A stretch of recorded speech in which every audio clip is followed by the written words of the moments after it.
Thank you very much. I learned to dress like a banker from Ralph Nader.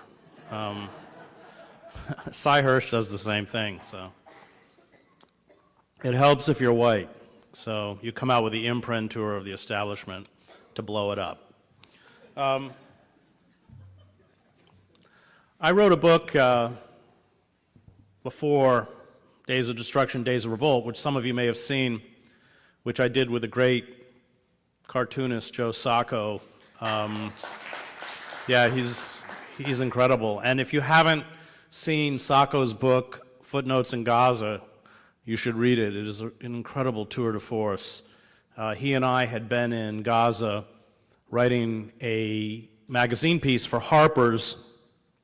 We had lived in a refugee camp called Han Yunis for 10 days and just wrote day by day what that experience was like for the Palestinians, including, of course, in the afternoon, witnessing Israeli soldiers taunting in Arabic. I speak Arabic, and one afternoon we were near the edge of the sand dunes where the Jewish settlement was, and we hear in Arabic, ta'al, ta'al, which means come, come. And these kids are playing, 10, 11 years old, playing soccer with a rag ball in the sand. And my ears sort of went up because it was done over the loudspeaker of a Jeep. And the kids, looked, and then we heard Arabic curse words, kasumak, which I won't tell you what it means, and cow and cow, and on and on. And these little kids started throwing rocks. There was a cyclone fence that separated the Jeep from the rocks, from the kids. So the rocks could barely reach the Jeep, and it was an armored Jeep. And at a certain point, Israeli soldiers stepped out of that Jeep with M16s and shot these children. It was one of those moments as a journalist that is almost unbelievable. You can't quite comprehend what you're even seeing. And this happened on several, it usually happened after school on the same time. And the fact that these kids were being taunted, I've been in places like Sarajevo where children were shot by Serbian snipers, but I had never seen children taunted, enticed, and killed like mice in a trap for sport. And so we went to the hospital, so we had their names, the dates. We were there when the shooting took place.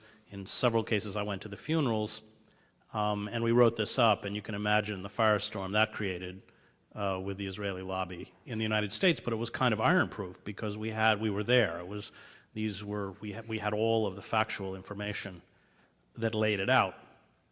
And in the course of this story, we kept hearing about how in 1956, during the Israeli occupation of Gaza, in Han Yunis as well as Rafah, Israeli soldiers, this was during the Suez Crisis. So in the Suez Crisis, Israel took it upon itself to occupy Gaza for 100 days. Ariel Sharon, Force 101, was in charge of it. How they had taken hundreds of young men of military age, corralled them actually in a school in Han Yunis, and then executed them.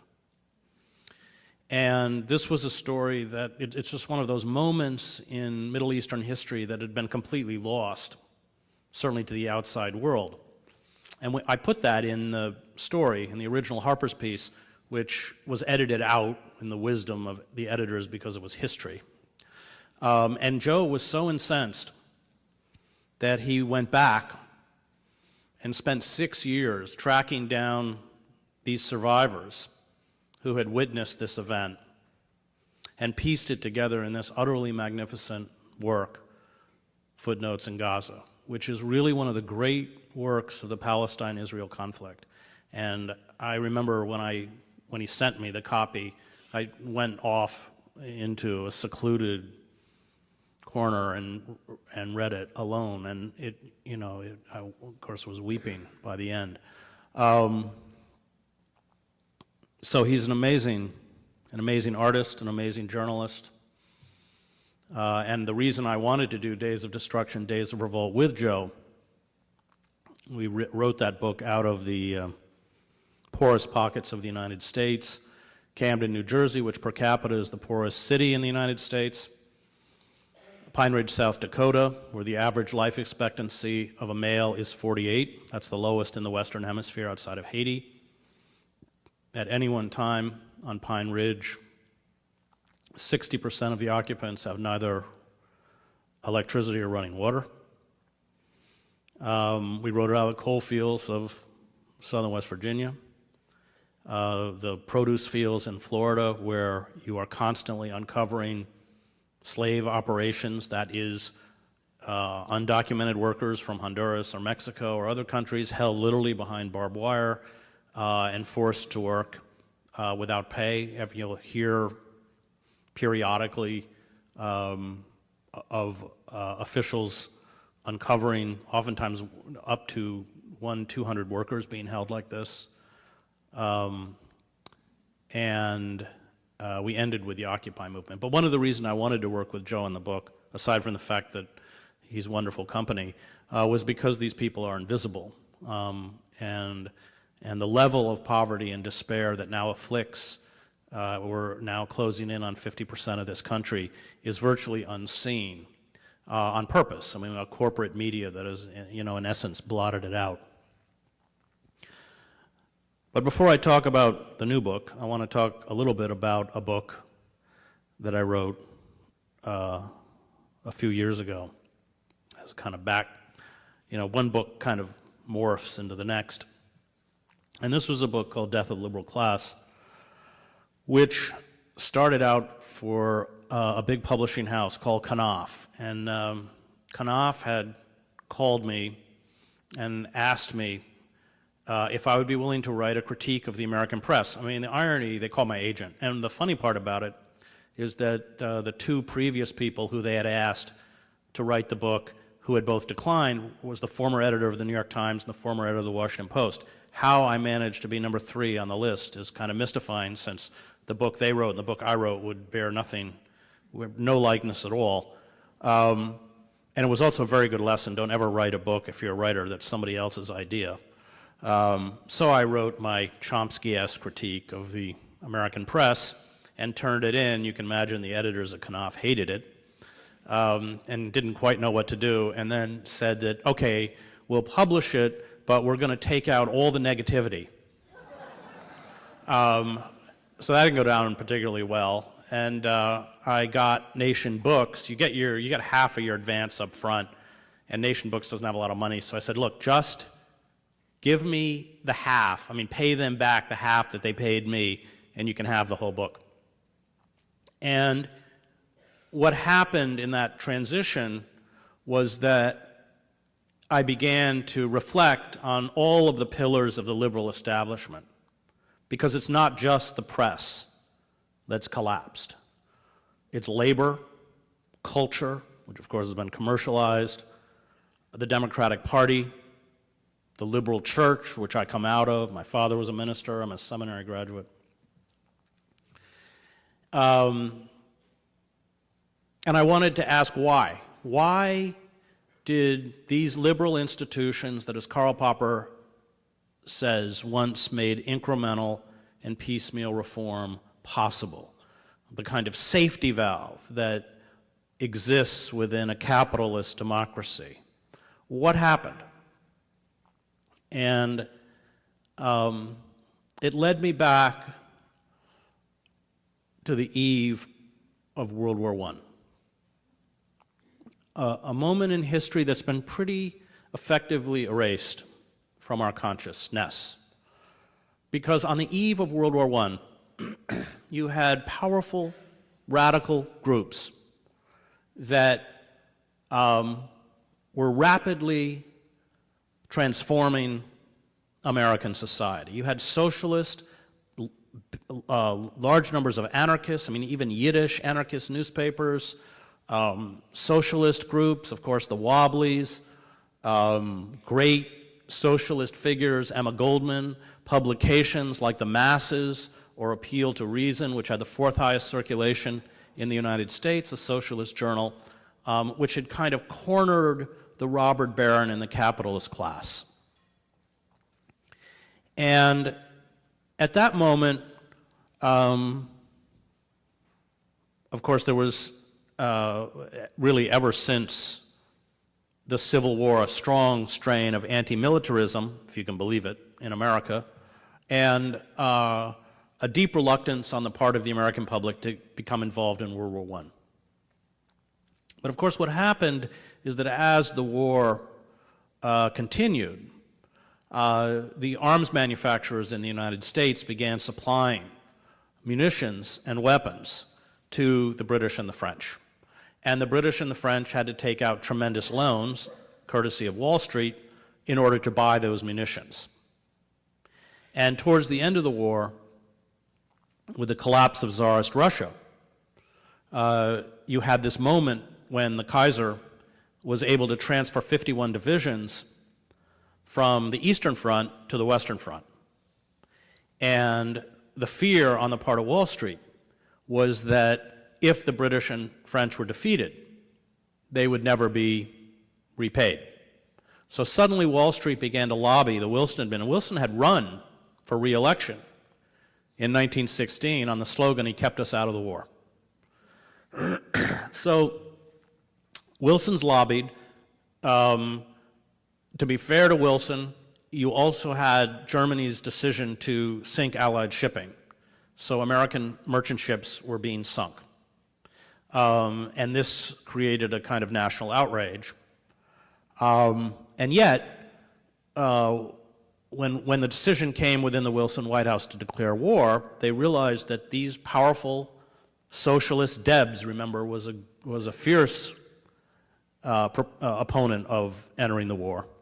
And Debs had polled 6% socialist, 6% of the American vote, 900,000 votes. And there's this debate. I went into the archives at Princeton University, I live in Princeton, and actually pulled out the transcripts of these debates. And so you had Wilson with Walter Lippmann, who I think is a very dark figure in American politics, a guy named Arthur Bullard, and others, and they're all debating with Wilson as to if they declare war, how are they going to effectively silence all of these radical groups that are against the war.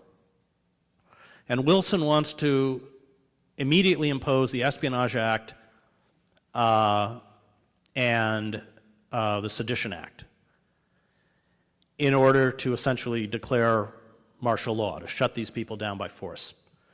And Walter Lippmann argues that this is a mistake, that by employing the understanding of crowd psychology pioneered by figures like Le Bon, Trotter, Sigmund Freud, and others, they could create the first system of modern mass propaganda that would, in effect,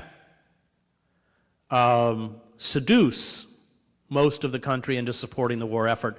And then you use the Espionage Act and the Sedition Act to decapitate those radical elements like Randolph Bourne,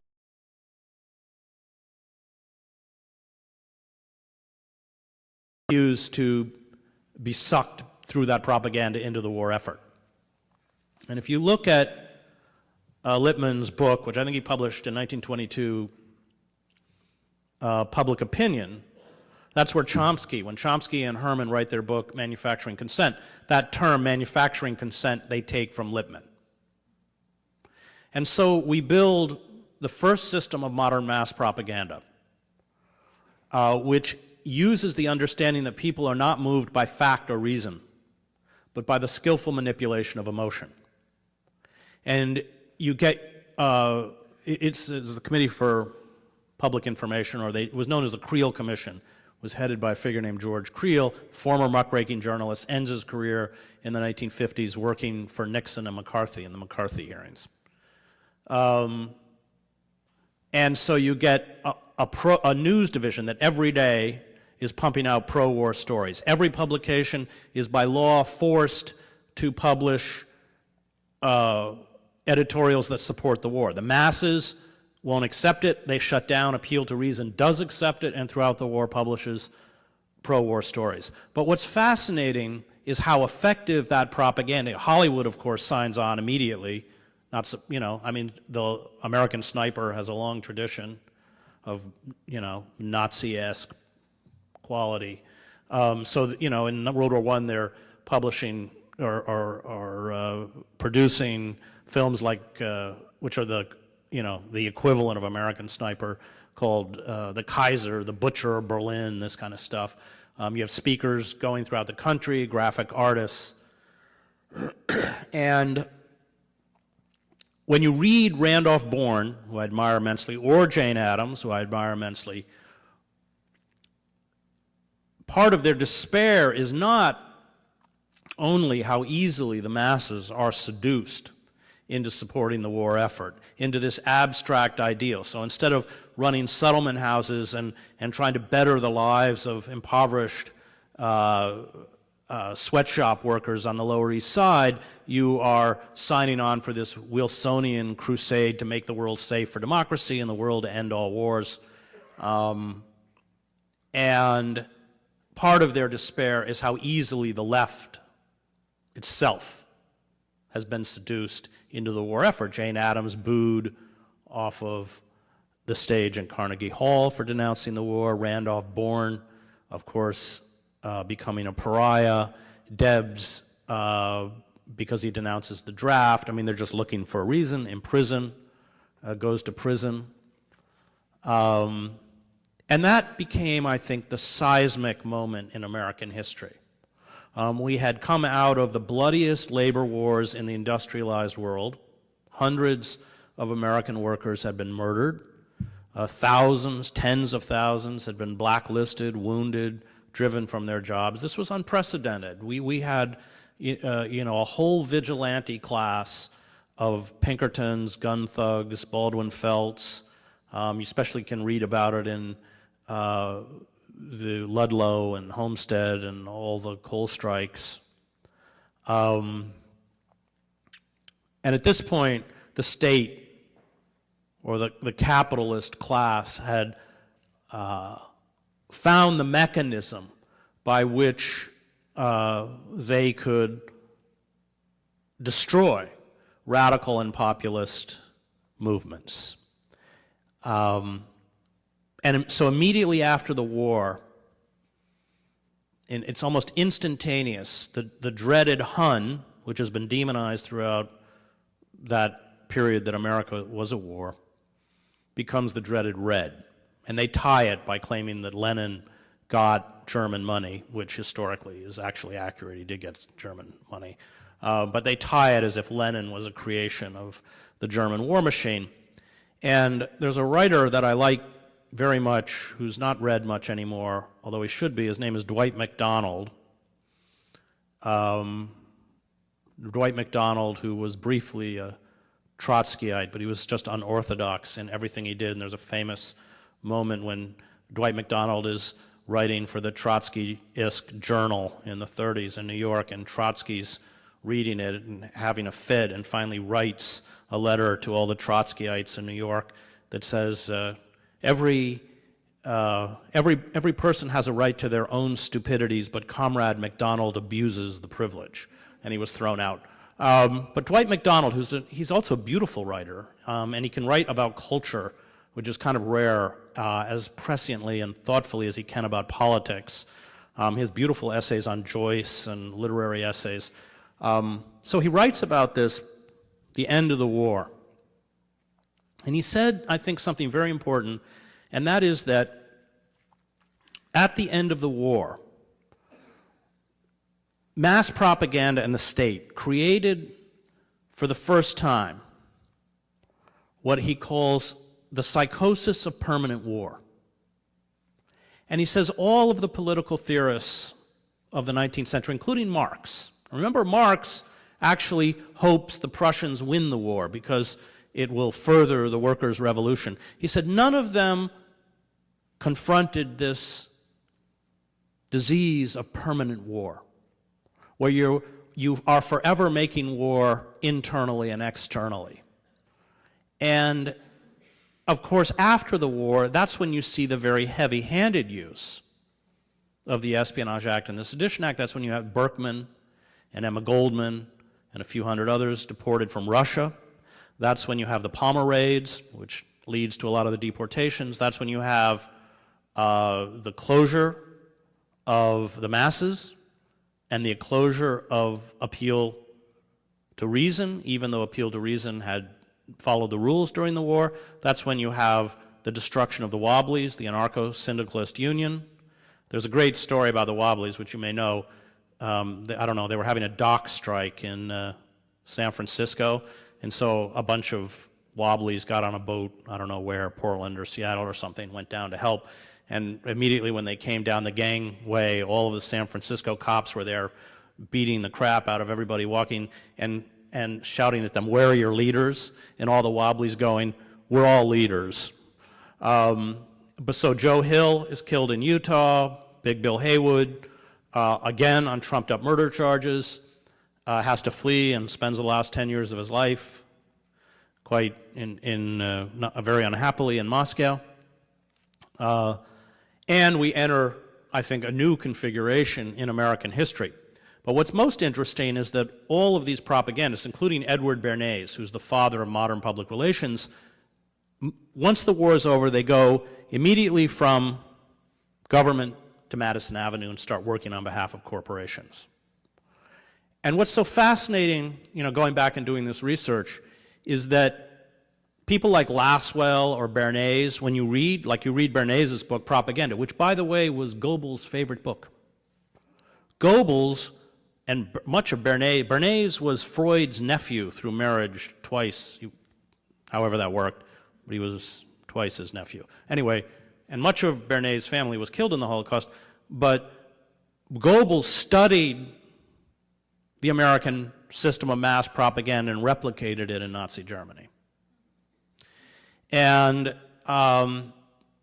people like Bernays or Lasswell, who was also another part of the Creel Commission, they're completely upfront about the manipulation and how it works. That you have to instill consumption as a kind of inner compulsion, and that in order to do that, you have to overturn traditional values, self-effacement, because it's all about the cult of the self, thrift. All of that stuff is obliterated.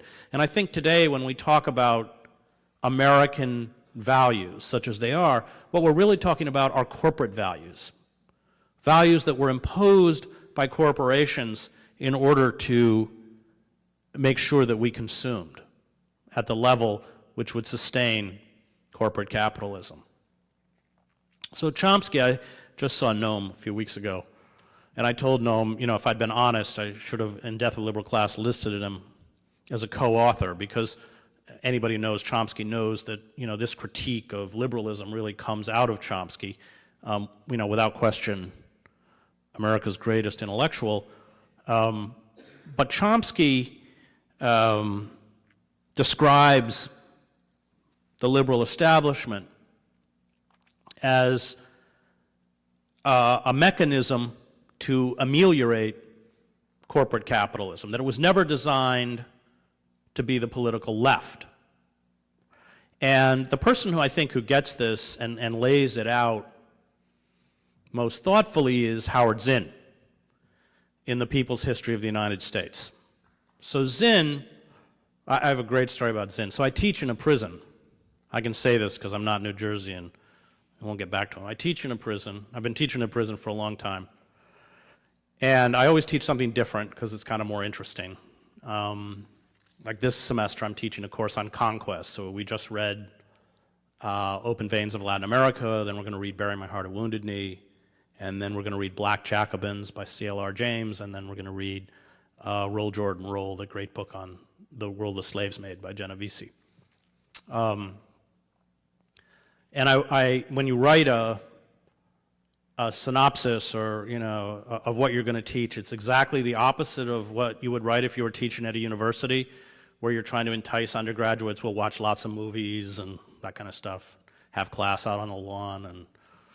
And here you have to write it so it sounds absolutely banal. So I wrote I wanted to teach a course on American history, and the Constitution and the 3 branches of government, which all got approved by the prison administration, and then I bought all of my students The People's History of the United States. And I sadly never met Zinn, although I, of course, admire him immensely. But boy, I tell you, teach that book to African-American men in a prison, and you realized what a profound historian he was, because he told their stories, and they were stories that these men had never heard. And Zinn understood that the configuration of American democracy was one that was built to prevent popular democracy. Of course, at the inception of the United States, the majority of the people who lived here were disenfranchised: Native Americans, African Americans, women, even white men without property. You had the Electoral College, which creates this utter distortion. Let's go back to 2000. It was not Ralph Nader who got us George Bush. This is an utter inanity invented by the Democratic Party, because Gore polled in the popular vote 500,000 more votes than George W. But because of the configuration of the Electoral College, and because they stopped the counting after 2 counties in Florida, and because the Supreme Court, like any good banana republic, overturned all legal precedent to support a president by fiat, we ended up with George W. But when Zinn writes, beginning from that period, he explains how all of the openings in American democracy were created by popular movements. The Liberty Party that fought slavery, the suffragists who fought for women's rights, the old Progressive Party, which Roosevelt, when he creates the New Deal, pulls from the Progressive Party and the radical unions like the CIO, who, of course, are pushing on him with the breakdown of capitalism. The Civil Rights Movement, all of these movements which never achieved formal political power created the pressure to open the space within American democracy. And I would remember I'd be teaching this course, and Zinn is very cognizant throughout that book of the African-American experience. And I'd be giving my 90-minute talk on Zinn, and I would hear my students go, "Damn, we've been lied to." And what was so powerful, and what makes me admire Zinn so much, is how engaged that class became when they read a historian who told their story. And it wasn't a deification of the white male slaveholding class. I mean, read what Jefferson or Washington write about African Americans or Native Americans. And let's not forget, as Zinn points out, that by the time Washington was president, he was the wealthiest individual in the United States, because he knew that with victory in the Revolutionary War, the dividing line that the British had set up, giving lands to indigenous communities, would be broken, and he and land speculators seized that land and sold it at tremendous profit. So all of these movements were the movements that opened the space for American democracy. And the New Deal was kind of a classic example, as Chomsky points out, of how the liberal class is designed to work in a capitalist democracy. So when capitalism breaks down, and you get public works, you get Social Security, you ameliorate the system to address enough of the grievances of the underclass to keep that underclass quiescent.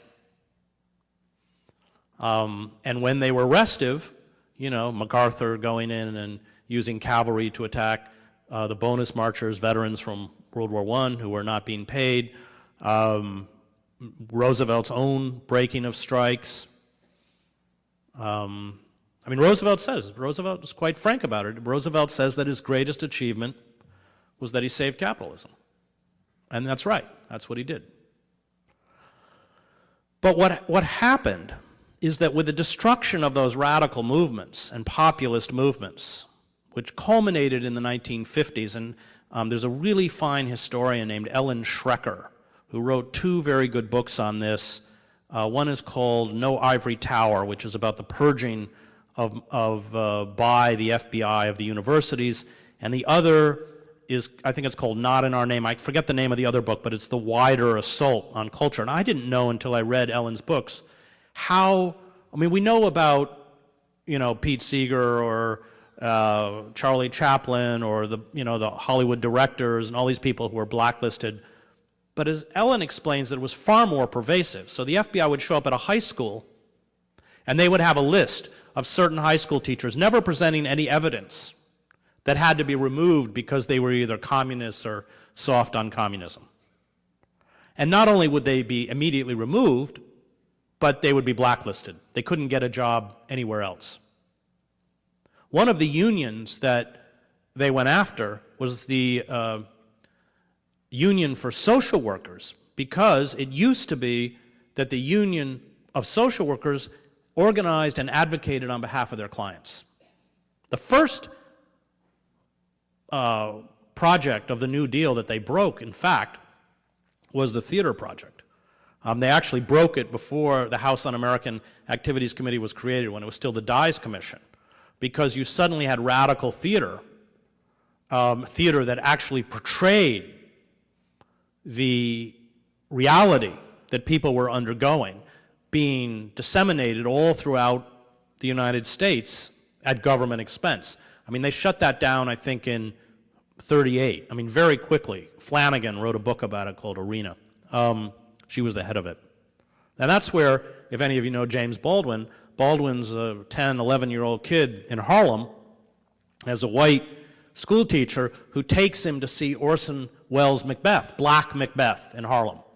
And Orson Welles, being Orson Welles, decides that the three weird sisters all have to be witch doctors, and being Orson Welles, he said, we can't have people play witch doctors, we have to find real witch doctors. So he had three Haitian witch doctors playing the weird sisters. And go back and read Baldwin. It was an epiphany. It blew his world apart. It blew his world apart. And that's where you get Cradle Will Rock, where this wonderful satire of the ruling class. And when it's about to open, they surround the theater in New York City, this is Houseman, with National Guard. And Wells and Houseman try and get another theater, and they won't let them remove any of the costumes or props because they suddenly declare it government property. And so all of the theater audience walks through the streets to the other theater, and now they've been prohibited from performing the play. So Houseman gets up in front of the crowd and starts just to read. He's going to read the play, just going to read it. And the first character in the play, and it's quite moving because she wasn't a very well-known actress. She was vulnerable in that sense. Before Houseman can read it, she stands up and says her part. And the next character stands up and says their part. And they stand up, and essentially all of the actors in the midst of that audience recreate that play. And when you read about it, people talk about it as one of the most moving experiences of theater. Theater was real. They created the living newspaper, so they would go around the country and act out stories of the day. All of that got shut down, thousands upon thousands. I taught at the University of Toronto, and when I was up there, there was one of the great mathematicians of our time, his name was Chandler Davis, was hauled before the House Un-American Activity, and he wouldn't name names. And he was sent to federal prison, either for 6 or 8 months, I can't remember, and then of course couldn't get a job. And he spent his career teaching at the University of Toronto. So I went to found him. He was probably in his 80s then. And he told me that he wrote one of his most important mathematical treatises while he was in federal prison, and he dedicated it to the Bureau of Federal Prisons, which clothed and housed me while I did my research on. But it decimated U.S. culture. It decimated progressive and radical movements to the extent that I think we've even been robbed of the vocabulary to describe what's happening to us at this moment. And it, in essence, left us disempowered, which is what it was designed to do. And so then you began to see corporate capitalists carry out an evisceration of the country. So that by the 1970s, we shift, in the words of the Harvard historian Charles,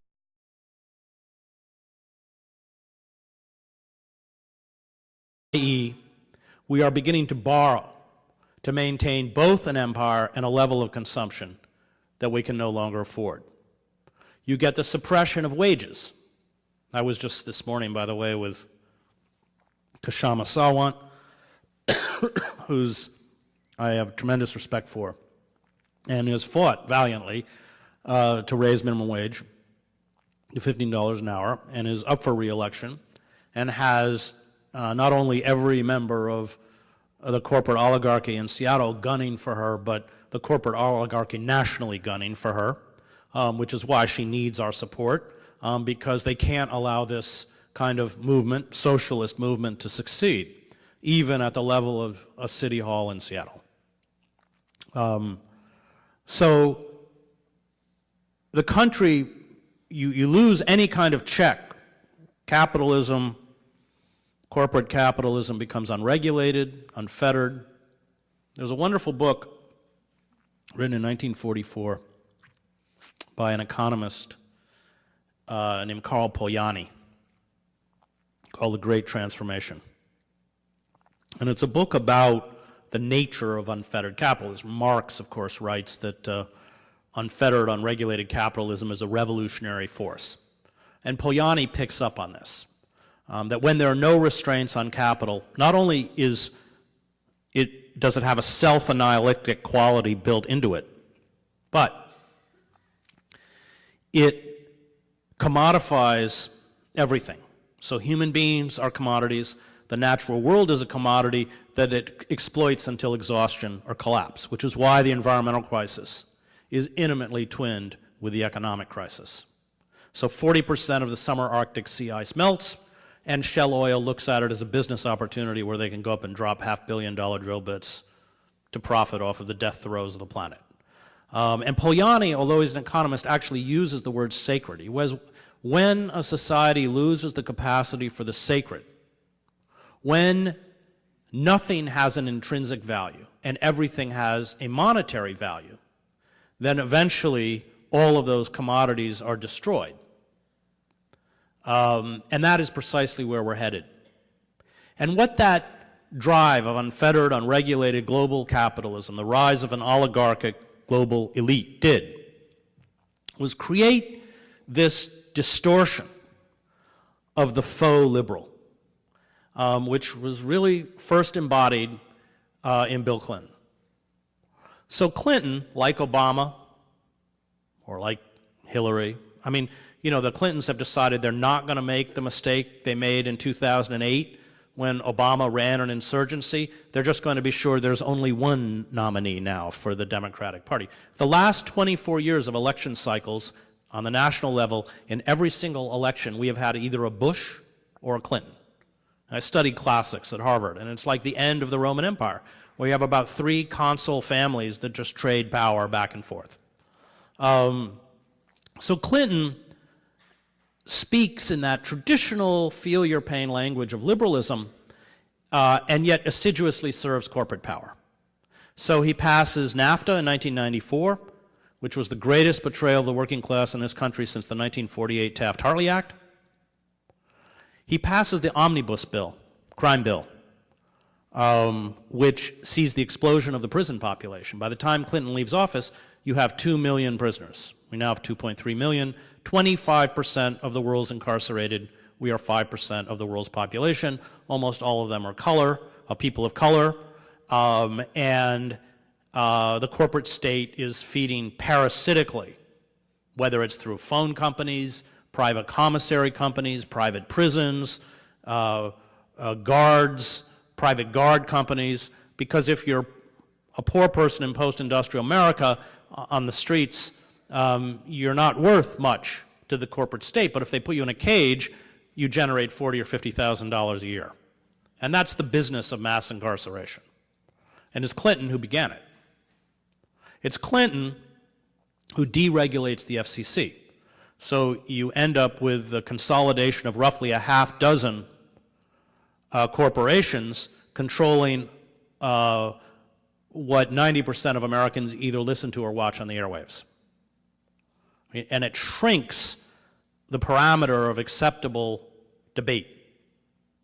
Reminds me of what Dorothy Parker once said about Katharine Hepburn's emotional range as an actress. It goes from A to B.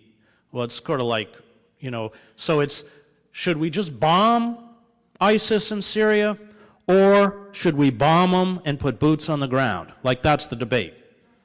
That's kind of where we're at. It's Clinton that destroys welfare. And under the old welfare system, 70% of the recipients were children. And it's Clinton that rips down the firewalls between commercial and investment banks, destroying the 1933 Glass-Steagall Act, which precipitates not only the national financial crisis, but finally the global financial crisis.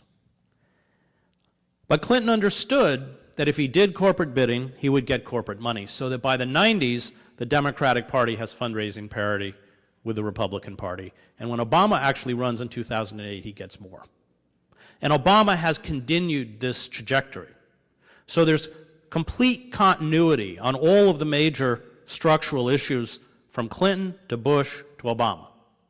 Obama's assault on civil liberties, in fact, has been worse than Bush.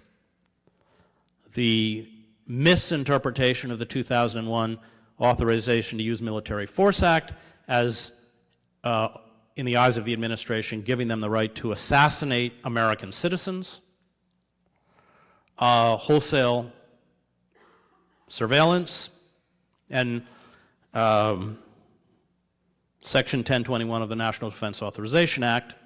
And some of you may know I sued Obama in federal court. Now, this Section 1021,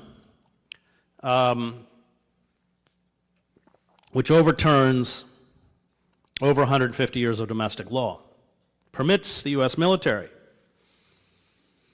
to, in essence, carry out extraordinary rendition on American soil against U.S. citizens, strip them of due process, and hold them indefinitely in military facilities, including in our offshore penal colonies. The language of that section says that they can seize any citizen who substantially supports, now that's not a legal term, that's not material support, substantially supports the Taliban, Al-Qaeda, or something called associated forces, which again is a nebulous term, and to hold them in military facilities until, quote unquote, the end of hostilities, which in an age of permanent war is forever. So we sued Obama, and much to the surprise of just about everybody, including myself, the case was called Hedges versus Obama, we won. And this created a real quandary for the government, because using the military for domestic policing is patently unconstitutional, in the same way that wholesale surveillance of every American citizen is patently unconstitutional. And so the courts have essentially used judicial fiat to strip us of our constitutional rights. And the reaction of the Obama administration was fascinating. So Judge Catherine Forrest, who issued the ruling, issued a temporary injunction, meaning the law was invalid, was taken out of effect. And that was on a Friday. And her 112-page opinion, which is worth reading, I mean, she talks about how this, in essence, opens the door for criminalizing an entire class of people, and she brings up the internment of 100,000 Japanese Americans during World War II. So once that ruling and injunction is passed, the government sends not just the federal attorneys, but attorneys from the NSA, from the Pentagon, from national security to her chambers and demand that she put the law back into effect. And to her credit, she refuses. And so at 9 a.m. the next Monday morning, they appear at the appellate court, the Second Circuit, which is the next higher court right below the Supreme Court, and demand in the name of national security that the Second Circuit put the law back into effect until the appeal is heard. So the question that Carl Mayer and Bruce Affron, the two lawyers who brought the case and did all the work on it, and I was joined, by the way, after we initiated the case by other co-plaintiffs, including Noam Chomsky and Daniel Ellsberg and others. The question was, why did they react so aggressively?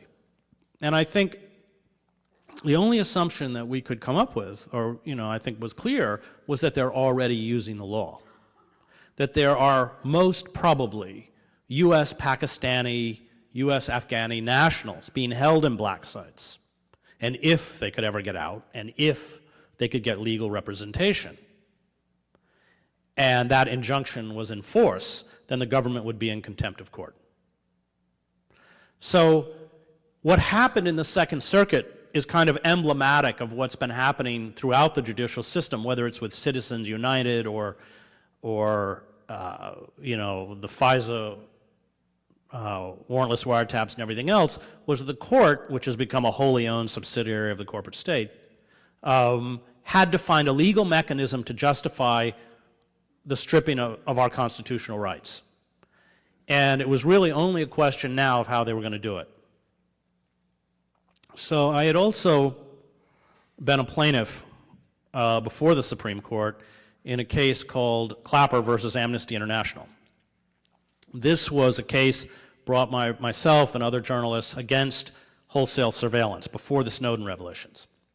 And in the Supreme Court, the government attorneys got up and said, one, the idea that the government was spying us was, in their words, speculation. And secondly, they actually went on to say, and you know what? If they were being monitored, the government would tell them. Well, we now know from Snowden that it wasn't just us who were being spied on, but everyone, including everyone in this room. So the Second Circuit waited for that ruling.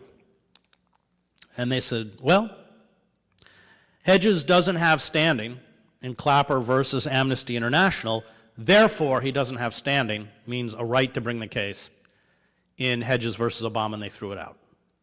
And the Supreme Court refused to take it. We filed a petition to the Supreme Court, and they refused to take it. This is all under Obama. It's Obama who's used Wilson's Espionage Act 8 times to shut down whistleblowers. The Espionage Act is the equivalent of the British Foreign Secrets Act. It is an act that was meant to prosecute those who gave vital government information to those who were deemed to be a hostile or an enemy power. It was never designed to shut down whistleblowers who gave information to the press about the malfeasance of government. And Obama has used that act so aggressively. And because the NSA is able to carry out wholesale surveillance, and I speak as a former investigative reporter for the New York Times, there is no investigative reporting now of the centers of power. It's impossible. Because anyone who attempts to leak or speak to a reporter is instantly traceable, which is why Snowden had to flee the country. So once you create a system by which the centers of power are no longer held accountable, once you have a court system that essentially uses judicial fiat to strip us of our most basic constitutional liberties, then you begin to descend into what the great political philosopher Sheldon Wolin calls inverted totalitarianism. And if you don't know Wolin's book, Democracy Incorporated, you should read it. Wolin, I just saw him, he's 92, is our greatest living political philosopher. He taught for many years at Berkeley, later at Princeton. He wrote that great, brilliant work in 1960 called Politics and Vision, which is the history of political systems in the West, from the Greeks to the present. But Democracy Incorporated, he writes about what's happened to the American political system. And he describes it as inverted totalitarianism, by which he means it's not classical totalitarianism. It doesn't find its expression through a demagogue or a charismatic leader, but through the anonymity of the corporate state. That in a classical totalitarian regime, you have a reactionary or revolutionary force that overthrows a structure, replaces the iconography and language. In inverted totalitarianism, you have corporate forces that purport to pay fealty to electoral politics, the Constitution, American patriotism, but internally has seized all of the levers of power as to render the citizen impotent. And that system of inverted totalitarianism leaves behind the facade of a democratic system. It leaves behind the facade of electoral politics. It leaves, or exists behind this facade, exists behind the facade of a functioning judiciary or a functioning press. And as we devolve, as we confront the effects of climate change, as we face the inevitability of another global financial collapse. I don't know when, but Wall Street has not been tamed. They are once again engaging in that kind of speculation.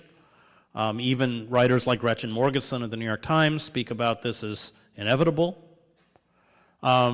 We are watching the state legally create mechanisms by which they can shut down dissent. I spent 20 years of my life as a reporter on the outer reaches of empire. And I watched how empire works in places like Iraq. I understand its violence. I understand its mechanisms for control. And what happens when empires break down, as ours is breaking down. And this goes back to Thucydides, when he's writing about the Athenian Empire, which Pericles, after he held it in check and then died and couldn't hold in check. And Thucydides writes that the tyranny Athens imposed on others, it finally imposed on itself. That what destroyed Athenian democracy was the Athenian elite. And what happens when empires crumble from within is that they take the mechanisms of control that they use on the outer reaches of empire and bring them back to the heart of empire. Militarized police forces, wholesale surveillance, drones. The destruction of a legal system, I'm very aware, teaching in a prison, 94% of those who are in prison never go to trial. They're forced to plea out. And here's how they force, I'll give you an example from one of my students. Here's how they force them to plea out.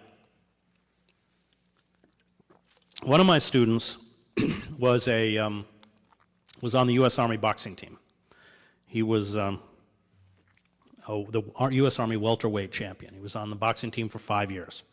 When he left the Army, he started training to go pro as a light middleweight. And there was a murder in the city where his parents live, and he wasn't in the city when it happened.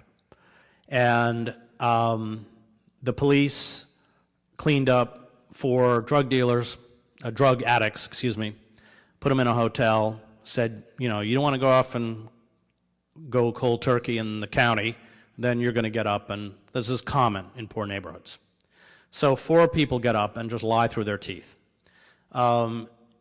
Before the trial happens, the prosecutor comes and says, we'll give you a 16-month plea deal. He says, I didn't do it, and I can't spend 16 months in a jail cell. It'll take me 2 years to come back as a boxer. So he goes to trial, and they give him 30 years. Now, the reason that happens, almost all the students I have in prison with the longest sentences are the ones who refuse to plea, which means most of them did not commit the crime. But then they all say, oh, no, because he was well known. They say, oh, remember, I'm not going to say his name, remember him? You want to take the plea? Oh, you want 30 years. That, because as Michelle Alexander has pointed out, if in fact everybody demanded to go to trial, the whole system would collapse. It's not meant, it can't sustain it.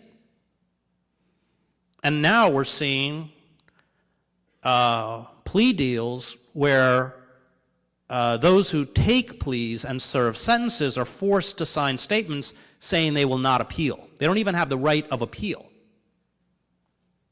I've got a kid in my class, he's not a kid anymore. I got a guy in my class who was arrested when he was 14 years old. He was in a gang, there was a knifing, a woman got killed. Now everybody else in the gang was 18, 19, 17, 20. He's 14. He weighed about 90 pounds. And the cops grab him, take him into the police station, won't allow any of his family in there, he's crying, and they keep saying, you got to sign, it's 2 in the morning, sign, you can go home. He signs a confession. They throw him in the upper floor of the county, which is where all the people with the felony charges are. He's 14. He's there for 2 years. He finally goes to trial. We forget how long people in jail sit before they go to trial. He's found guilty. He's not eligible to go before a parole board until he's 70. He has no money. He has no lawyer. He goes to me, you know, if I could just get a DNA test. He doesn't have money for a DNA test. And the system's built on that. And some of these people are so magnificent. He's one of them. Very bright. And my class, I ended my class last semester. And he said, I know that I'm going to probably die in prison. He's 39 now.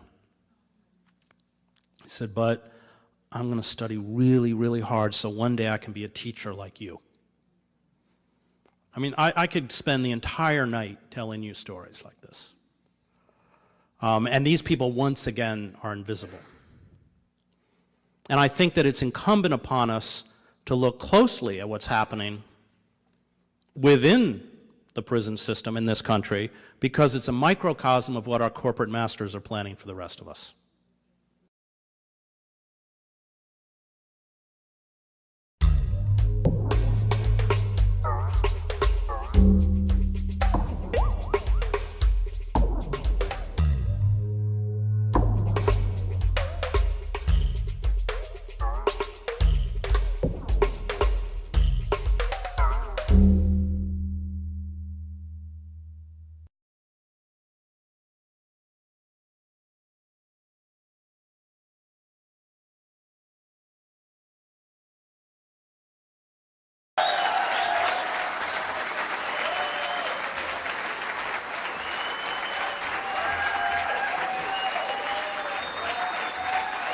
Thank you.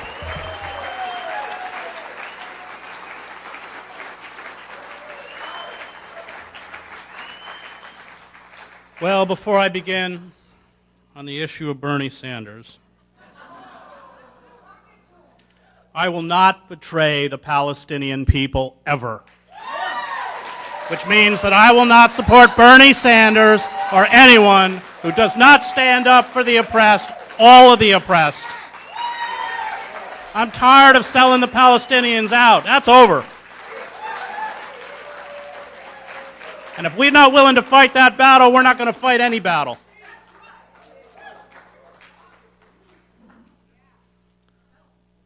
He's an AIPAC wind-up doll like the rest of them. Look at that Senate vote. We live in a revolutionary moment. The disastrous economic and political experiment that attempted to organize human behavior around the dictates of the global marketplace has failed.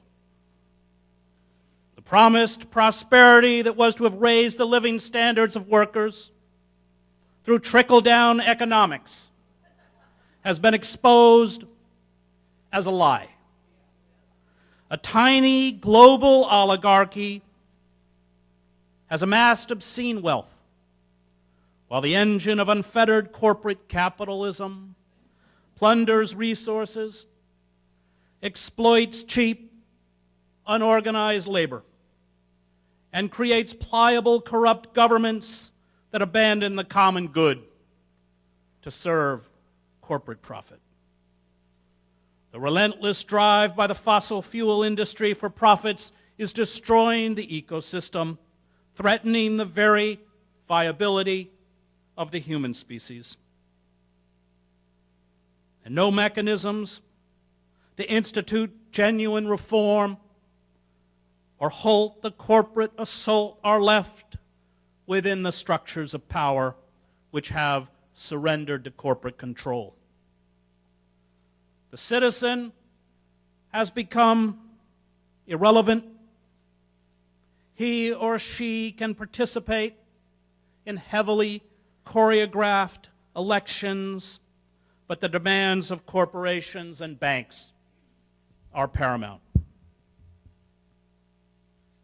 History has amply demonstrated that the seizure of power by a tiny cabal, whether a political party or a clique of oligarchs, leads to despotism. Governments then cater exclusively to a narrow interest group and redirect the machinery of state to furthering the interests of that group, are no longer capable of responding rationally in times of crisis. Blindly serving their masters, they acquiesce to the looting of state treasuries to bail out corrupt financial houses and banks, while ignoring chronic unemployment and underemployment, along with stagnant or declining wages, crippling debt peonage, a collapsing infrastructure, and the millions left destitute and sometimes homeless by deceptive mortgages and foreclosures. A bankrupt liberal class holding up values it does nothing to defend, discredits itself, as well as the purported liberal values of a civil democracy, as it is swept aside along with those values. In this moment of political, economic, or natural disaster, in short, a crisis, will ignite unrest, lead to instability, and see the state carry out draconian forms of repression to maintain order. This is what lies ahead. And we will, as Frederick Engels wrote, either make a transition to socialism or barbarism. If we do not dismantle global capitalism, we will descend into the Hobbesian chaos of failed states, mass migrations, which we are already witnessing, and endless war. Populations, especially in the global south, will endure increased misery and high mortality rates caused by collapsing ecosystems and infrastructures on a scale not seen since perhaps the Black Plague. There can be no accommodation with global capitalism. We will overthrow this system. Let me repeat that word for Homeland Security. That's overthrow.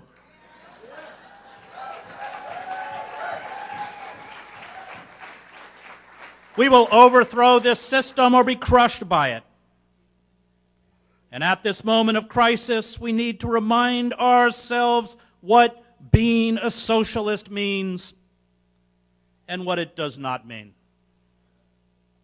First and foremost, all socialists are unequivocal anti-manufacturing militarists, and anti-imperialists.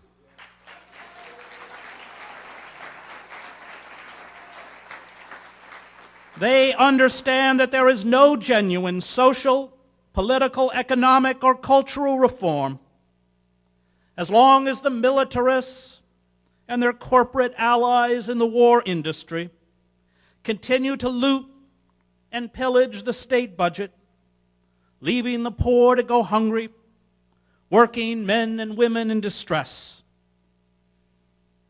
and the infrastructure and social services to be neglected or slashed in the name of austerity. The psychosis of permanent war, which infect the body politic and has done so since after World War I, with the internal and external war on communism, and which today has mutated into the war on terror, is used by the state to strip us of civil liberties, redirect our resources to the war machine, and criminalize democratic dissent. We have squandered trillions of dollars and resources in endless and futile wars from Vietnam to the Middle East at a time of ecological and physical crisis. And the folly of endless war is one of the signs of a dying civilization. One F-22 Raptor fighter plane costs $350 million, and we have 187 of them. One Tomahawk cruise missile costs $1.41 million, and we fired 161 of them at Libya. And that attack alone cost us $250 million. We spend an estimated $1.7 trillion a year on war, far more than the official 54% of discretionary spending, or roughly $600 billion. And if we do not break the back of the war machine, profound change will be impossible.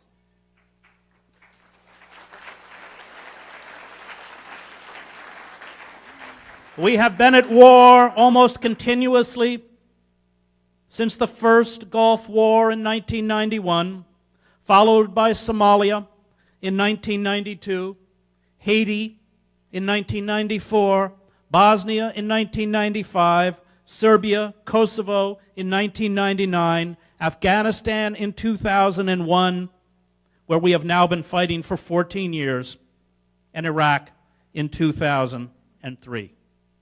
And we can toss in Yemen, Libya, Pakistan, and Syria, along with Israel's proxy war against the Palestinian people.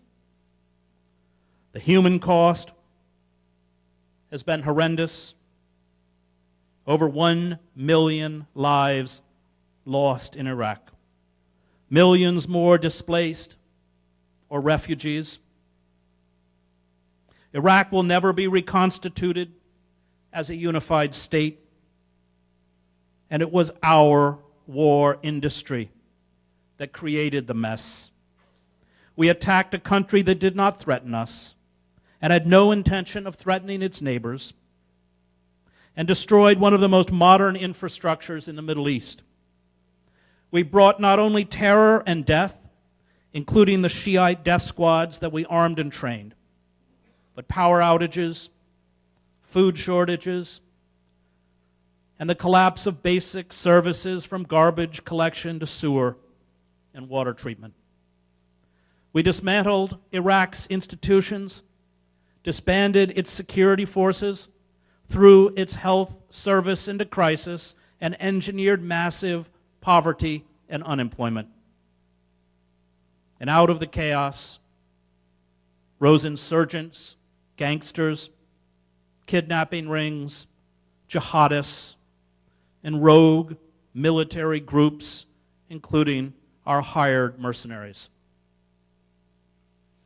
Gary Leop, in an article in Counterpunch titled, How George W. Bush destroyed the Temple of Baal. Got it when he wrote, Bush destroyed the law and order, which had permitted girls to walk to school heads uncovered in modern Western dress. He destroyed the freedom of physicians and other professionals to go about their work and caused masses of them to exit their country. He destroyed neighborhoods where residents were forced to flee for their lives. He destroyed the Christian community, which dropped from 1.5 million in 2001 to perhaps 200,000 a decade later. He destroyed the prevalent ideology of secularism and ushered in an era of bitterly contested sectarian rule. He destroyed the right to broadcast rock and roll music or sell liquor and DVDs. He destroyed the stability of Anbar province by sowing the chaos that allowed Abu Musab al-Zarqawi to establish, for the first time, an al-Qaeda branch in Iraq. He destroyed the stability of Syria when al-Qaeda in Mesopotamia, now ISIL, retreated into that neighboring country during the surge of 2007. By creating power vacuums and generating new chapters and spin-offs of al-Qaeda, he destroyed the Yazidi communities and their freedom from genocide and slavery. By hatching the forerunner of ISIL, he destroyed the prospects for a peaceful Arab Spring in Syria 3 years after his presidency ended. Through his actions, he destroyed the border between Syria and Iraq. He destroyed the tomb of Jonah in Mosul. He destroyed 3,300-year-old monuments, the glorious art of the Assyrians in Nimrod. On August 23rd, while sitting in his home artist studio in Crawford, Texas, he destroyed the 2,000-year-old temple of Baal Shamin in Palmyra, Syria. The most complete structure in that gorgeous pearl of an ancient preserved city, a mix of Roman, Syrian, and Egyptian artistic influences, is now a pile of rubble.